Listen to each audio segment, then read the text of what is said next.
What's going on, everyone? In today's episode, I'm going to share with you 3 super simple ways to turn your passion of gardening into profit. Now, I know that there's a lot of gardeners out there that they garden for therapy. They garden for beauty. They don't garden for profit, and that's okay. I don't ever want to take that away from you. But this video is for the hundreds, if not thousands of people that have reached out to us asking about how we've been able to monetize on gardening. Now, it's not going to be the simple way of selling seeds, whatever. These are really simple ways that you yourself can take passion and turn into profit with gardening. So I hope you guys will enjoy. Let's go.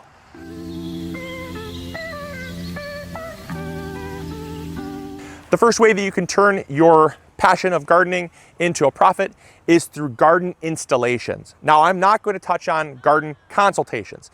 I was a landscaping consultant for 3 years at a really large agricultural company that they were landscaping, they sold nursery stock, and I was a landscaping consultant. And I went and I basically was paid to work with clients to recommend plants. The problem is in my opinion, it is a very fruitless endeavor. You spend hours and hours and hours unless you have a way to take leads and generate leads and then turn that into actual clients.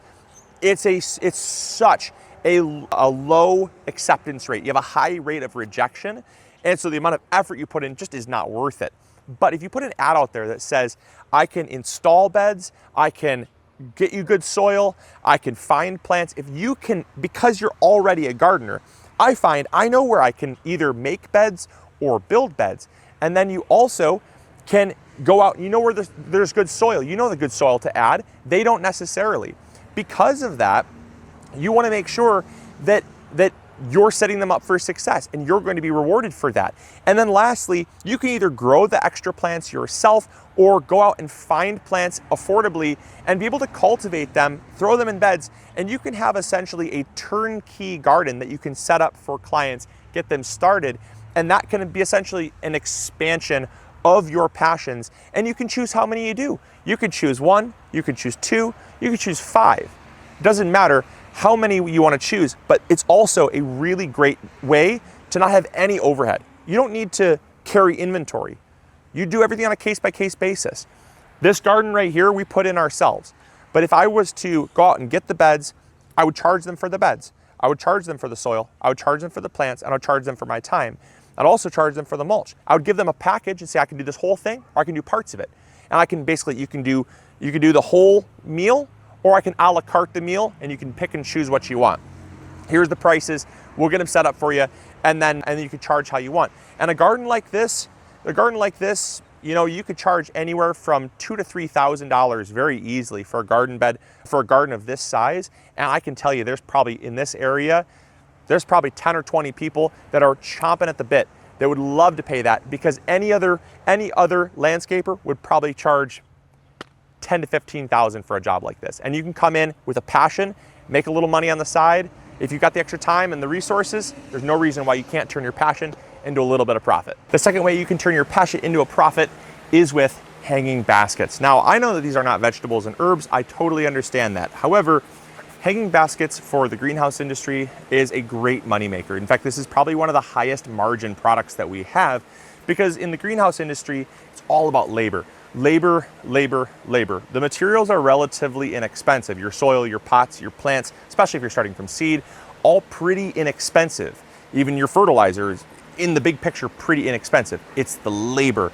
It is so labor intensive. Whereas with hanging baskets, there still is a slight amount of labor, but the profit margin is much higher. And I'm going to share with you everything that I know about how to turn this pot into a $20 bill. Now, we sell our hanging baskets for $18 for this pot here. This is not fully grown. Some are still developing, but this has some mini bells and some bacopa. This has some petunias and mini bells. Some just have straight, and then this also has lobelia. So this has lobelia, which is this light blue kind of purple trailing flower, some mini bells, and petunias, combo pots.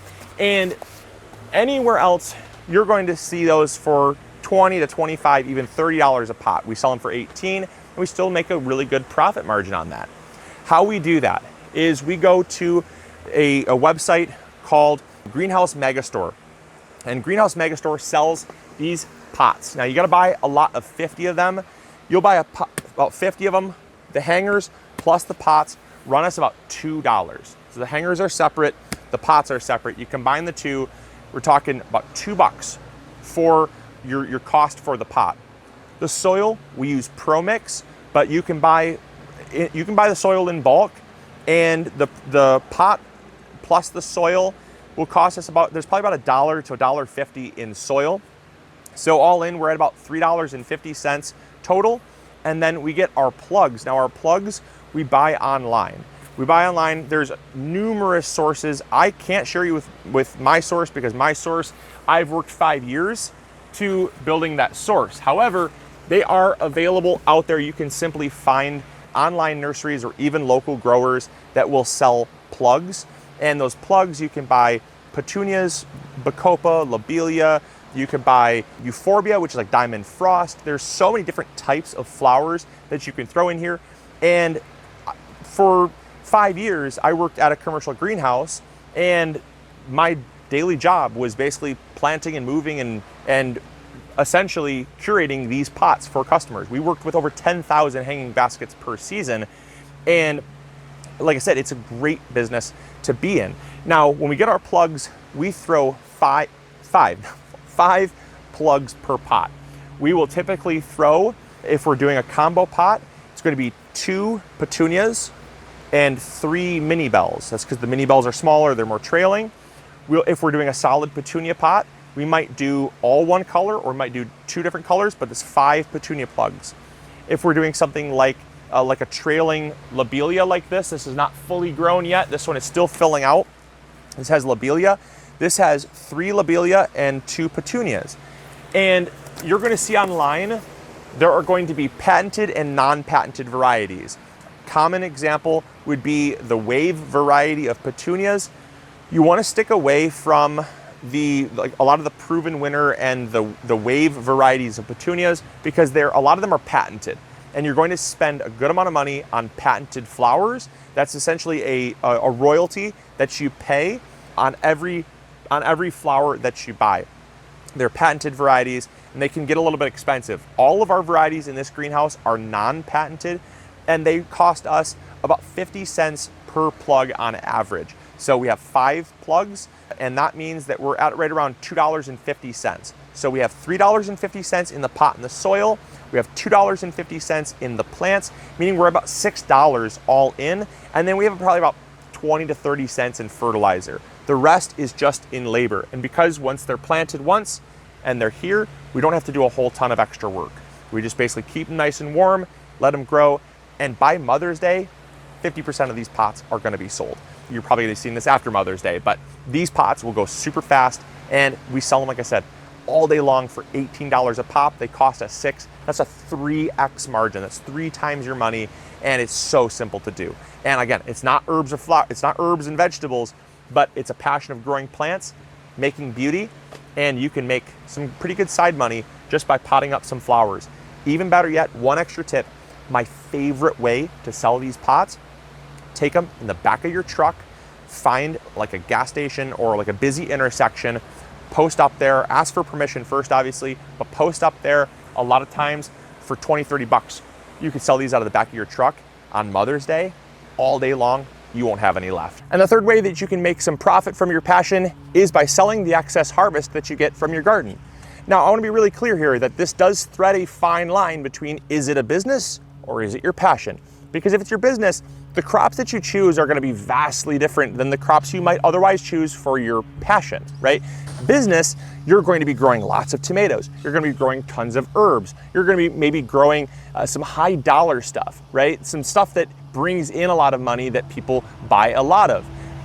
Whereas you might not otherwise need those in a passion in your garden. You might not want to grow 16 tomato plants. You might only want to grow 3 or 4. I get that. So that's really where you have to decide though.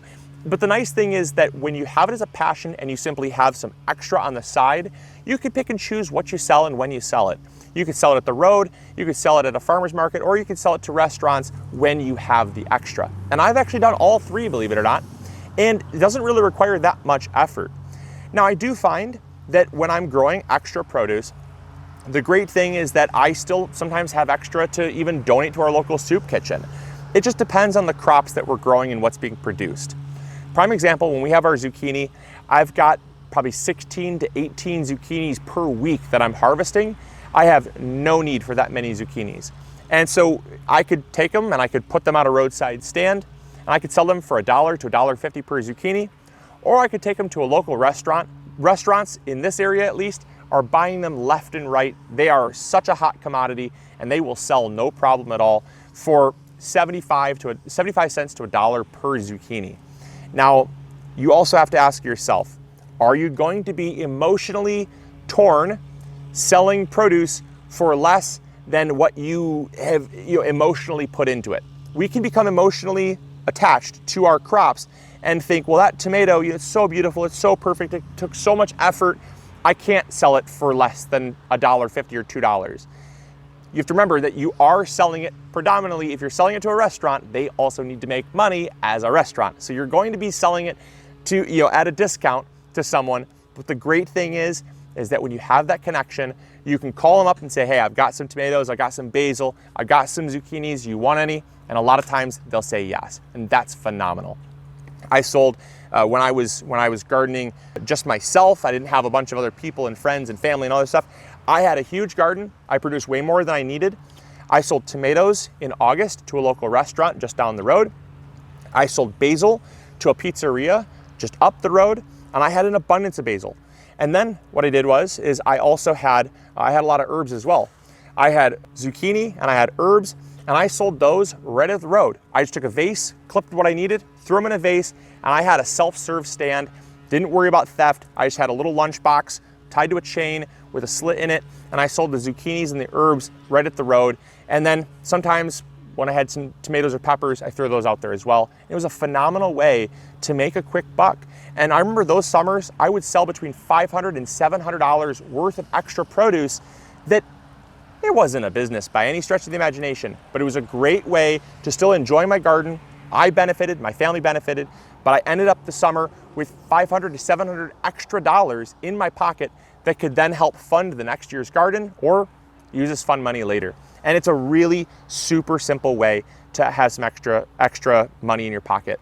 The final thing I'll say is if you're looking at doing farmers markets, a lot of farmers markets want long-term commitments. If you're growing in a really large garden, consider selling at a roadside stand or a restaurant first before you sell at a farmer's market, because many of them need a summer-long commitment and they only have so many spots that they really want to kind of fill up. So something to kind of consider.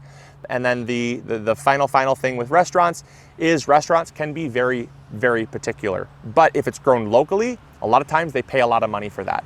And so sometimes that outweighs some blemishes or imperfections in the fruit or the harvest, but they will sometimes really pay some good money for that. So I hope you guys enjoyed. I hope you all learned something new. And this is definitely a new type of video for sure, but I just have so many people asking about how to turn their passions into profit.